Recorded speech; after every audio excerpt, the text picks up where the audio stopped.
خوتي مغاربة السلام عليكم. اليوم 5 ديسمبر 2023. القصة اللي غادي نعاود لكم اليوم طرات بمدينة أكادير. القصة غنطرح سؤال: واش هذا نصاب محترف ولا السيد حمق؟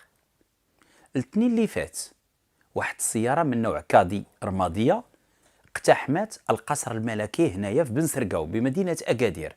ملي كنقول اقتحمت، دازت البارير في كاين المخازنيه والحرس الملكي والدرك الملكي والامن الملكي، فرصه بالطوموبيل ودخل ومشى مع ديك الدخله نيشان.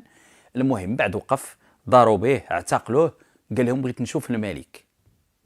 جاو الاجهزه ديال الامن كاملين، شدوا السيد، داوه للكوميساريه. من داوه للكوميساريه كيدخل يخرج في الهضره، هزوه قالوا هذا ما يمكنش يكون بعقله. كيقول لهم هو انا جيت نشوف الملك، بغيت ندوي مع الملك. هزوه داوه للسبيطار حسن الثاني باش يشوفوا الوضعيه ديال واش السيد نيت مفليبي ولا لا، ولا اش واقع ليه.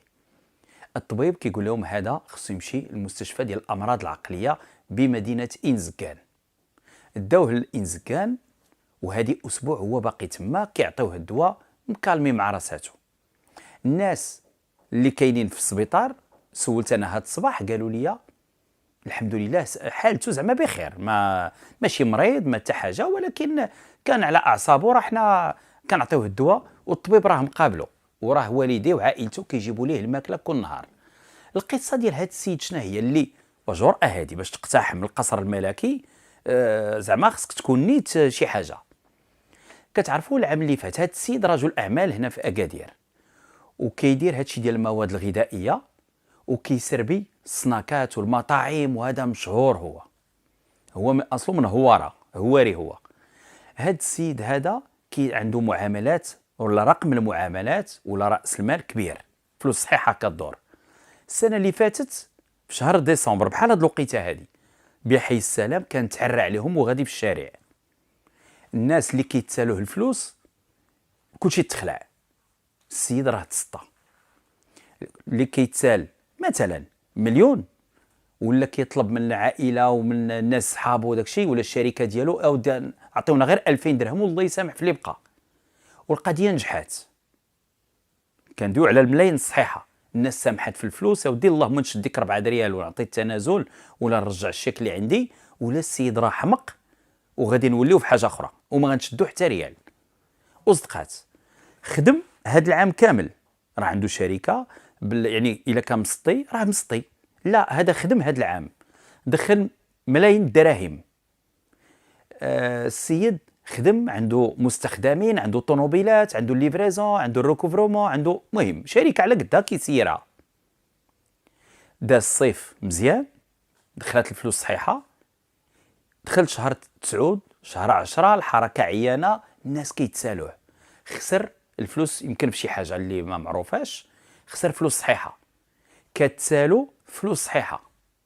يقال ولا على ما يروج ان تعطات ليه هذه الفتوى: نوض سير دخل القصر، قول لهم الملك هنا ما بقى حتى شي واحد غادي يديوك للمستشفى الامراض العقليه، ما كاين لا حبس لا حتى حاجه. في المستشفى الامراض العقليه تما حنا غادي نشوفوا البلان كي غادي يكون، وكاع الناس اللي غادي يحطوا شيكات ولا شي حاجه كل حتى واحد ما غيتابعك. لا النيابه العامه غتتابعك، لان غنتابع انا هذاك المسطي اللي دخل القصر، كاع هذا بجرأه دخل القصر، هذا يعني حتى شي واحد ما غيتابعك. الطبيب ديال الامراض العقليه غادي يعطيك الدويات، غدوز واحد المده وغتخرج بحالاتك. ولما غادي تخرج ورقه بيضاء، ولا شي واحد يقدر يدعيك ولا شي واحد يقدر يدفع عليك شي شيك ديالك. الغلطه اللي ارتكب انه واحد العدد ديال الشيكات عاطيهم بسميت مرتو راها هربانه. هو حاصل في الكريديات، هو دار هذه القضيه، هو يمكن يخرج منها. السؤال، حنا كنتكلموا على رجل اعمال. السيد كان قال في شهر 12 العام اللي فات بانه بين، ماشي قال بين، بانه مسطي. سمحوا ليه الناس في واحد بزاف ديال الفلوس وخداو غير واحد الطريف. واش غتصدق ليه هذه المره هذه ولا السيد حمق ديال بصح؟ ولكن الا حمق ديال بصح كيفاش غادي يكون حمق في شهر 12 2022 وغادي يخدم 2023 كامله، وغادي يجي شهر 12 2023 وغادي يحمق عاوتاني؟ يمكن هذا داير بحال بابا نويل، كيجي غير من ديسمبر لديسمبر، غير بابا نويل كيجي في 24 ديسمبر ل 25 ديك الليله، وهذا كيجي شويه بكري كيوجد ليه الارضيه، والله اعلم. باش تكون عندك الا كان هذه عمليه ديال النصب باش نتهرب من الديون، هذا معلم. الا كان بصح مسطي، الله يشافيه.